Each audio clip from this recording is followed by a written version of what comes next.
Assalamualaikum warahmatullahi wabarakatuh.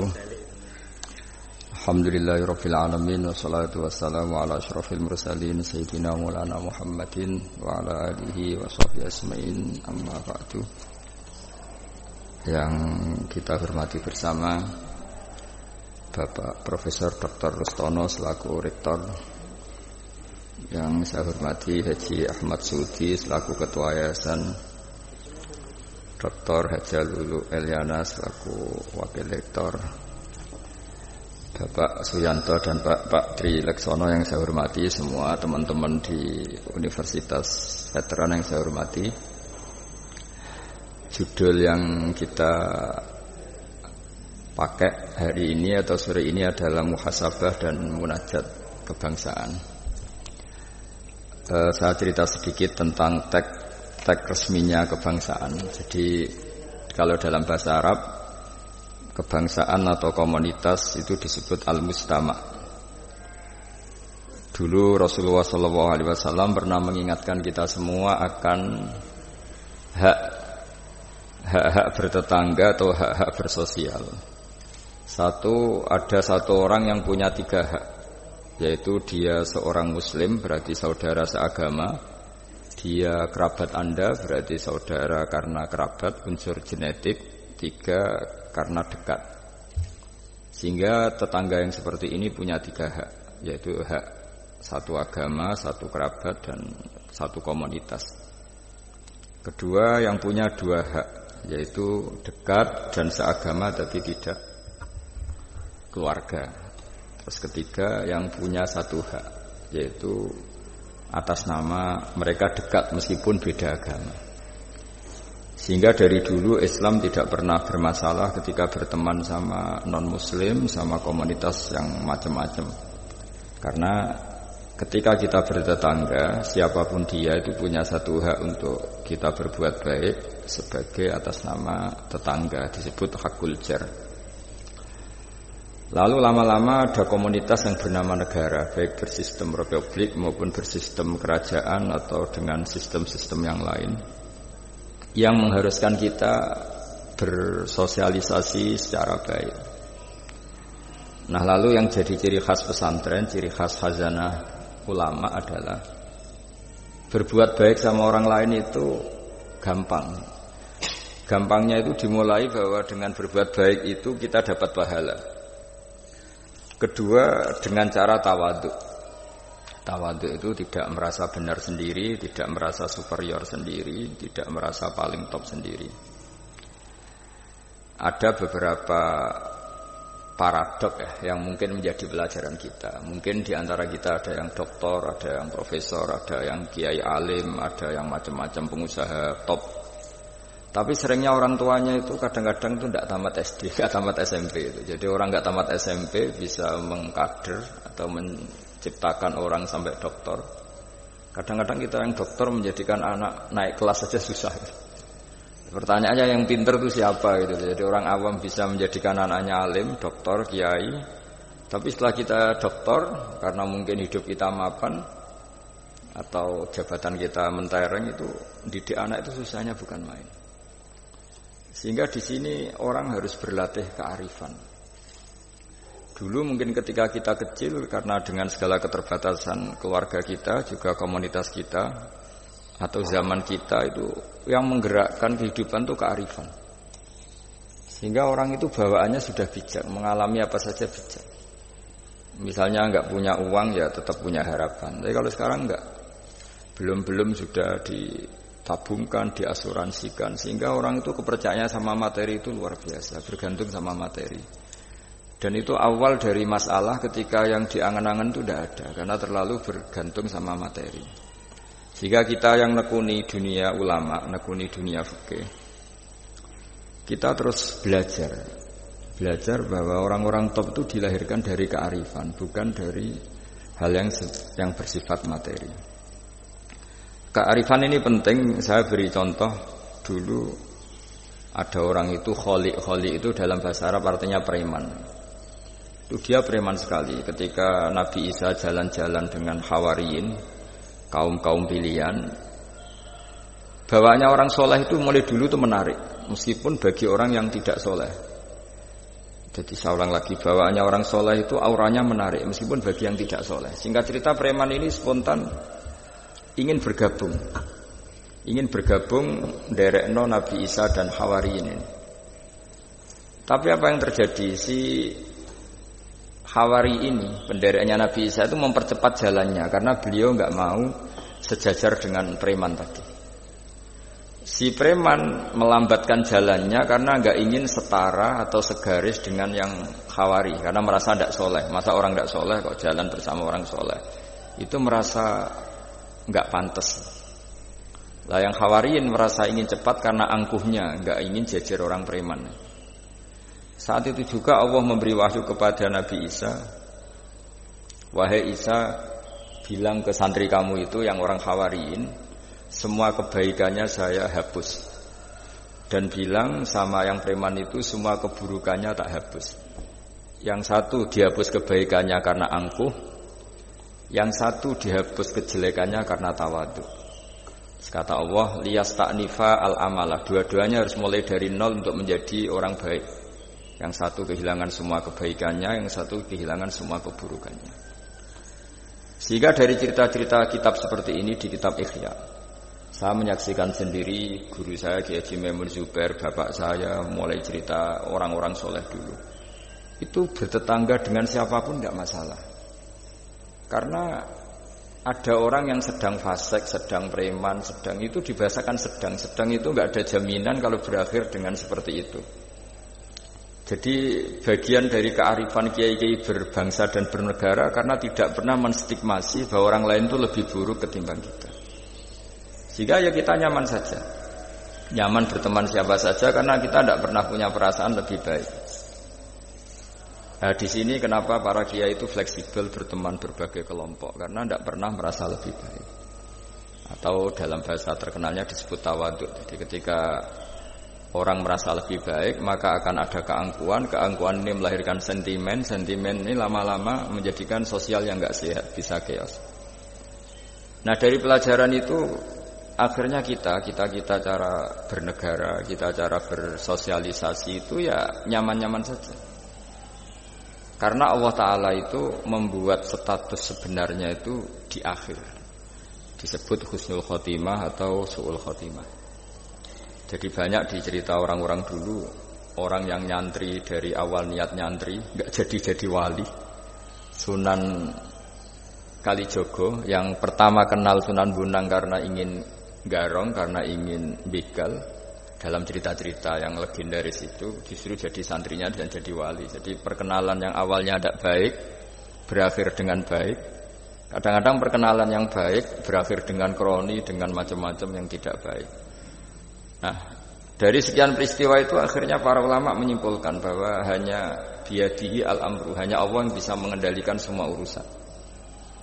Sampai-sampai Nabi misalnya kurang berkenan sama namanya Wahsy, karena Wahsy itu pembunuh Sayyid Hamzah, paman yang paling dicintai Rasulullah. Itu mangkelnya Nabi sebagai manusia itu yang mangkel betul. Tapi sama Allah justru Wahsy ini dikasih hidayah, kemudian menjadi Islam dan Islamnya baik sekali. Dan dulu ada sahabat namanya Sa'labah, itu pecinta masjid, sering ibadah. Tapi karena mungkin saking overnya atau gimana, dia trauma jadi orang soleh, malah jadi orang nggak benar. Cerita-cerita seperti ini tuh memang nggak bisa digeneralisir, nggak bisa digeneralisir untuk curiga sama orang-orang soleh. Tapi saya pastikan cerita seperti ini tuh melahirkan kearifan bahwa manusia itu akan selalu dalam tanda petik ketakutan, dalam kekhawatiran bahwa mereka tidak bisa mengakhiri hidupnya dengan baik. Sehingga di sini melahirkan kearifan, dan dari kearifan itu kita bernegara itu akan baik, karena kita tidak mungkin menstigmasi kelompok lain itu sangat buruk atau sangat bahaya atau ancaman, karena kita sama-sama punya kearifan untuk berkawan, bersosialisasi. Dalam kitab-kitab yang saya baca, ini karena acara kampus, muhasabah yang sebenarnya itu ya dimulai dari hal-hal seperti ini. Saya sering baca kitab namanya kitab Al-Hikam. Itu beri satu pemikiran besar bahwa Yang kita kira baik itu ya orang lain itu. Jadi kiai-kiai kecil itu kan lakunya itu ya di acara-acara kecil itu. Ya kalau kiai besarnya datang pasti ini enggak keduman itu. Jadi acara manakipan kok kiai besar datang, wong jadi lakon itu benda ada acara gitu saja kok yang besar datang pasti jadi tidak laku itu. Ada acara seminar di SMP kok yang datang rektor Unifek itu kan terus enggak payu yang narasumber kecil-kecil itu. Jadi dibalik datang yang niatnya merakyat justru menutup atau memahjubkan orang-orang yang harusnya jadi aktor di situ. Itu kan ibarat kita bikin toko besar di daerah-daerah tertinggal. Niatnya baik supaya daerah itu maju, kebutuhannya terpenuhi. Tapi ini yang retail-retail kecil menjadi terancam. Nah, di sini terus ada kearifan dalam kitab hikam yang dijelaskan itu. Manusia itu siapa? Manusia itu orang yang saat baik saja itu ada jeleknya, apalagi saat jelek. Dulu bapak saya sering guyon gitu. Kalau ada imam masjid istiqomah jadi imam terus. Sampai tua jadi imam tuh kan seringnya dipuji istiqomah. Tapi kata bapak saya itu ya gara-gara dia istiqomah itu tidak ada kader sampai orang lain frustrasi jadi imam gitu. Jadi di balik istiqomahnya ini sebetulnya memahjubkan sekian kader imam gitu. Karena terus orang lain jadi imam nggak berani gitu. Dan akhirnya nggak ada kaderisasi. Tapi misalnya dia pelin-pelan juga tidak baik. Masa imam kok pelin-pelan kadang hadir kadang enggak. Orang yang terlalu mencintai istri juga gitu. Kalau terlalu harmonis pasti ibunya terancam, saudara-saudara keluarganya terancam, sehingga hubungan sosialnya dengan keluarganya kurang baik. Begitu juga dengan teman-temannya. Tapi kalau agama menyarankan dengan istri yang mesra juga keliru. Masa menyarankan begitu? Tapi kalau terlalu mesra pasti hak-haknya yang lain terganggu. Nah ini yang disebut muhasabah. Muhasabah itu kata kitab hikam, kita harus mengevaluasi bahkan dalam hal-hal yang tadi, yang baik. Termasuk dalam kitab itu dijelaskan bahkan minta surga saja atau minta neraka itu ya kadang-kadang kurang baik. Bukan karena mintanya yang kurang baik begini. Orang soleh, ini cerita orang soleh. Nanti orang-orang yang soleh itu kalau ketemu Allah itu masih digojlok lah, masih agak-agak disalahkan gitu. Kenapa kamu ibadah terus gitu? Gusti karena saya ingin masuk surga. Yang satu ditanya, kenapa kamu ibadah serius? Karena saya takut masuk neraka. Akhirnya Allah ngendikan masyhur itu dalam hadis. Laulam akhluk jannatan wala naron, alam akun ahlan an uto'a. Lalu andaikan saya tidak bikin surga atau neraka, lalu kamu tidak nyembah saya. Berarti kamu nyembah saya karena saya bikin surga, saya bikin neraka. Andaikan saya tidak bikin surga atau bikin neraka, berarti kamu tidak nyembah saya. Kaget orang soleh ini. Padahal Allah selalu Tuhan meskipun tidak bikin surga dan tidak bikin neraka. Tapi orang bisa baik itu karena dimotivasi ada surga dan neraka. Tapi andaikan kita menyembah Allah karena surga karena neraka, problemnya lalu kalau Allah tidak bikin surga apa neraka, apa kita terus tidak baik? Tidak menyembah Allah. Sehingga kalau di Quran itu ada fattakun nar, tapi ada fattakun ya ulil albab. Takutlah kepada saya kalau kamu punya akal. Jadi takutnya bukan kepada tidak masuk surga atau takut masuk neraka, tapi takutnya pada Allah Subhanahu wa ta'ala. Begitu juga hubungan kita dengan istri. Tidak muji istri itu gimana? Kita misalnya ditanya, kenapa kamu mencintai istri kamu? Karena dia cantik, karena dia baik. Sebenarnya kalimat itu bahaya. Bahayanya adalah berarti suatu saat Mas aku nek serayu kira seneng aku. Tapi kebetulan rata-rata istri ini diomongin gitu tuh bangga. Karena dipuji cantik. Padahal sebenarnya ini masalah. Kalau mencintai karena cantik, suatu saat pasti tidak cantik. Artinya apa? Apapun pilihan kata kita, sebenarnya ada banyak masalah. Karena tadi, menurut kitab hikam, manusia itu siapa? Orang yang saat baik saja itu ada jeleknya. Kalau kamu mencintai seseorang karena dia baik, berarti suatu saat kalau tidak baik, kamu tidak cinta. Bukan karena kemanusiaan. Kalau kamu menyembah Allah karena surga, andaikan Allah tidak bikin surga, berarti kamu tidak menyembah Allah. Padahal enggak, kita menyembah Allah meskipun andaikan Allah tidak bikin surga, tidak bikin apa? Neraka. Nah, evaluasi-evaluasi seperti ini itu dibutuhkan muhasabah, karena kita bernegara sampai sebaik ini itu barokahnya ilmu, barokahnya tawadhu. Tawadhu itu tidak pernah menvonis bahwa kelompok lain atau orang lain itu lebih baik ketimbang kita. Saya punya contoh. Saya punya santri banyaklah cerita-cerita seperti ini yang tidak pati alim itu. Barokahnya ndak alim itu hidup di daerah-daerah tertinggal. Begitu juga di kampus lah. Gara-gara dia tidak kumplot mungkin atau mahasiswa biasa mungkin hidup di daerah-daerah tertinggal. Barokahnya apa? Karena hidup di daerah tertinggal. Semuanya dia itu pionir, heroik. Bikin masjid sendiri, nyari-nyari tanah sendiri. Ya sudah, akhirnya dia pendiri masjid. Begitu juga anak-anak mahasiswa yang di kampung-kampung tertinggal, mungkin dia mengadakan pipanisasi dari gunung atau apalah bantu masyarakat yang semuanya dia serba pionir. Tapi kita yang mungkin elit ya, beberapa santri yang pinter mungkin karena juara tahfidz atau juara apa terus diumrohkan ke Mekah. Terus kalau ngaji di masjid mungkin ya disangoni pakai uang kas masjid. Begitu juga kalau kita kumplot mungkin beasiswa dapat dari negara kita kuliah di Jerman, di Amerika. Nah nanti pertanyaannya ketika di akhirat itu bejo yang santri yang nggak pinter tadi, karena dia statusnya itu pendiri masjid, mengadakan masjid dari tidak ada menjadi ada. Sementara kita yang terhormat kadang-kadang hisabnya berat. Kamu ini kiai kok dapat salam template dari uang masjid. Jadi hubungan kita dengan ibadah itu mendapat, yang santri dapati pinter memberi. Mahasiswa juga gitu, mahasiswa yang kurang pintar itu hubungannya dengan negara memberi. Ada daerah tertinggal yang dia sebagai pemberinya. Pemberi itu artinya mengatur daerah situ yang tertinggal punya akses jalan barokahnya dia, punya mata air barokahnya dia. Kadang-kadang yang pintar hubungannya dengan negara mendapat.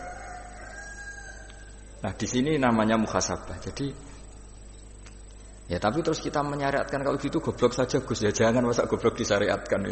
Tapi kalau andaikan semuanya pintar tuh ya kacau. Dunia ini ya kacau. Karena hubungannya pasti inginnya mendapat, bukan memberi. Nah, barokahnya hal-hal seperti ini alhamdulillah di Indonesia TV-TV itu juga sering memberi penghormatan kepada orang-orang yang pionir di daerah-daerah tertinggal.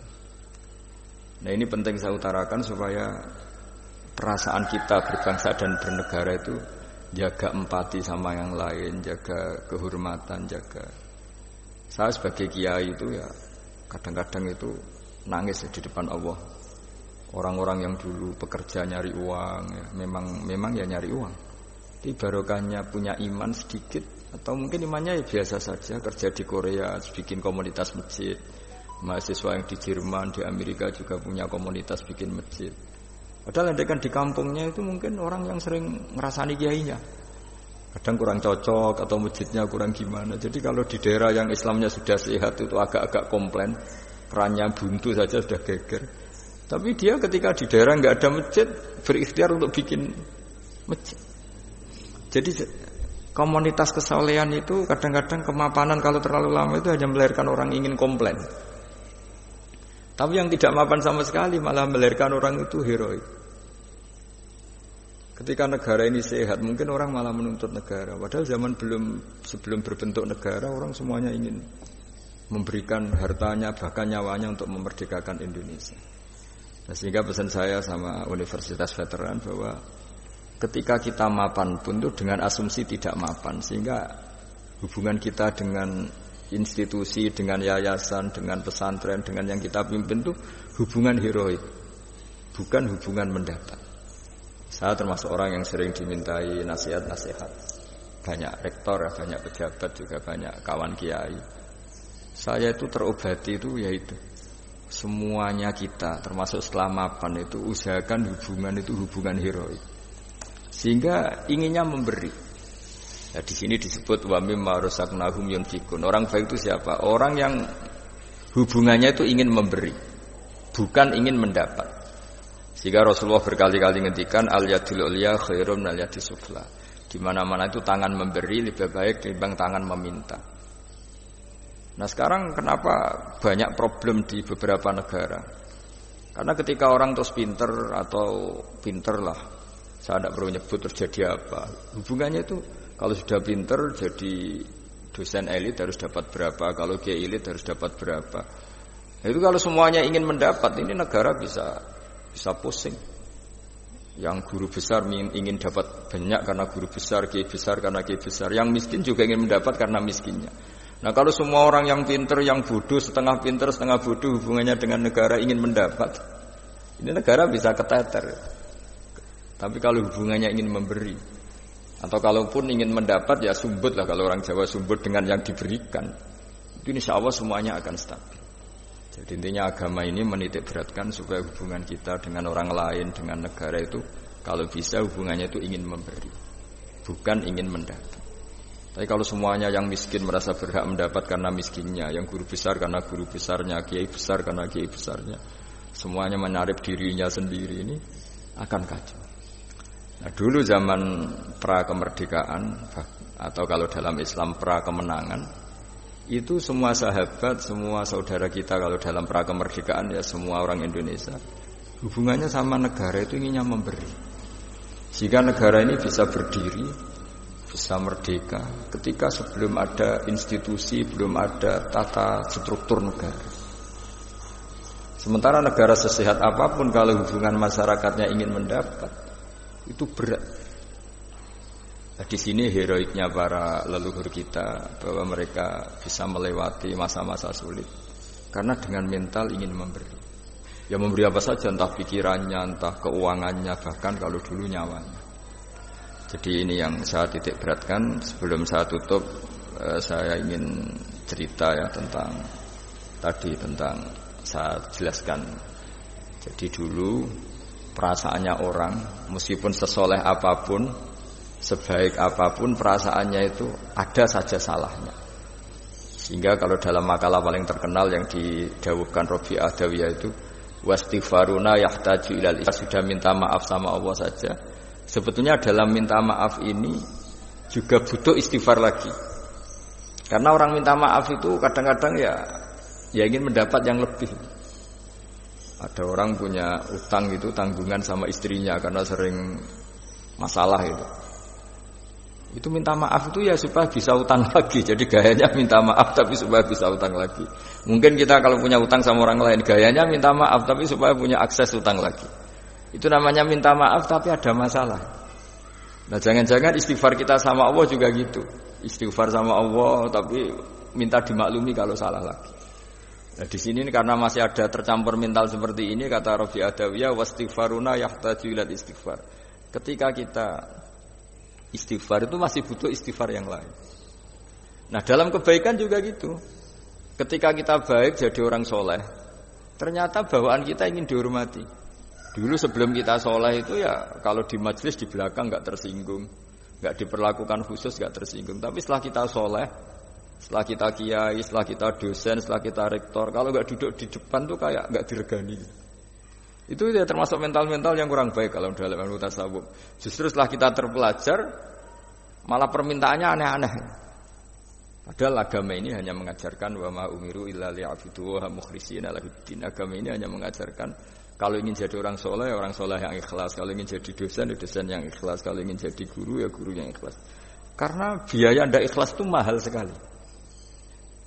Dan kalau sudah mahal sekali ini negara bisa jebol, sistem sosial bisa jebol. Jadi ini hal-hal yang khas kiai, karena kalau yang kajian kampus saya yakin Pak Rektor, Pak Wakil Rektor dan Pak Ketua Yayasan lebih tahu, anak-anak mahasiswa lebih tahu.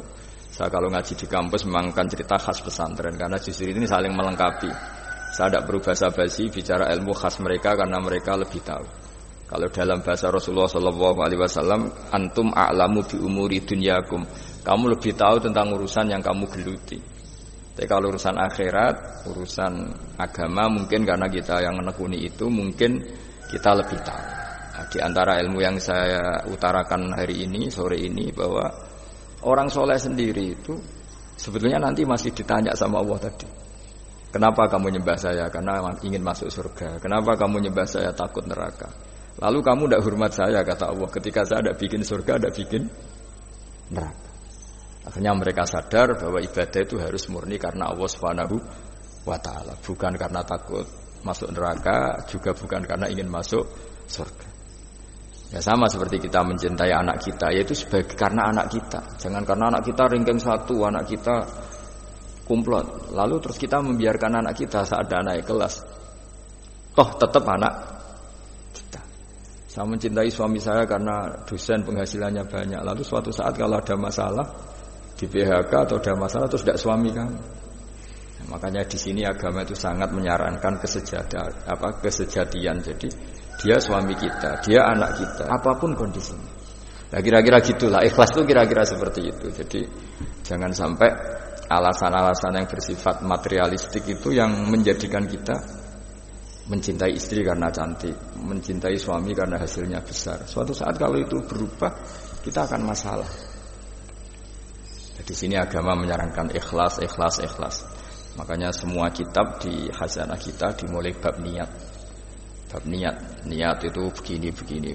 Sehingga ada seorang yang tanya, kenapa ahli surga masuk surga selamanya padahal amalnya paling banter 80 tahun. Tetapi kenapa ahli neraka akhirnya masuk neraka sampai selamanya padahal kalaupun dia bejat hanya 80 tahun. Itu dijawab oleh ulama-ulama, orang mukmin itu berkomitmen akan iman andikan hidupnya selama-lamanya sehingga dibalas dengan masuk surga selama-lamanya. Sementara orang yang fasik, yang berbuat hanya mengumbar nafsu, bayangan dia kalaupun hidup 1000 tahun ya akan begitu terus. Dan dia ketika mati dengan status dia berencana andekan sehat maksiat terus.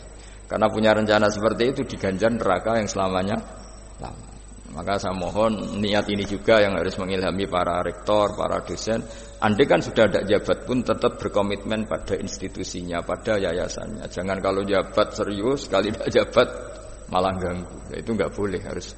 Saya sendiri juga gitu. Saya populer apa enggak, saya keren apa enggak, saya akan berkomitmen tetap mengkhidmati agama ini. Nah, dengan seperti itu berarti sudah biniyatin sholihatin, punya niat yang baik. Saya kira demikian karena memang suasananya masih pandemi, tapi ya tetap terima kasih meskipun lewat virtual, tapi saya mohon sekali komitmen ikhlas ini dan tawadhu ini. Karena bernegara itu, kalau negara mungkin jaganya kan lewat tentara, lewat polisi, lewat institusi, lewat aturan-aturan itu semua orang supaya merasa tertib. Tapi kita sebagai kiai, tertib itu dimulai cara tawadhu tadi. Karena kita tidak merasa paling benar sehingga hubungan dengan siapapun kita akan baik. Tapi kalau sudah orang merasa benar sendiri, bahkan saya dengan anak saya itu ya sering takut. Ya karena jangan-jangan benar anak saya. Saya berkali-kali cerita di mana-mana. Bapak saya itu kalau ada santri sedang guyon mau manggil itu gak jadi. Padahal beliau ingin memerintahkan untuk urusan apa? Alasannya bahagia itu mahal. Sehingga kalau saya jadi manggil ganggu bahagianya santri ini. Saking tawaduknya bapak saya. Bahagia itu mahal. Jadi kalau saya manggil pas dia bahagia mengganggu. Padahal bapak itu kiainya. Jadi orang dulu kearifannya tawaduk itu sampai dengan santrinya, dengan anaknya. Itu tawaduk. Dan ini yang menjadikan kita semua baik-baik saja ya, karena tawadhu. Makanya orang kuno dulu itu kalau nasihati anaknya mau merantau itu mesti yang enggak lupa itu jolali salat sampai wong sing apik, sing tawadhu, sing ngalah. Ya, saya mohon kearifan-kearifan ini dijaga karena kita bernegara ini sampai merdeka ya barokahnya kearifan leluhur.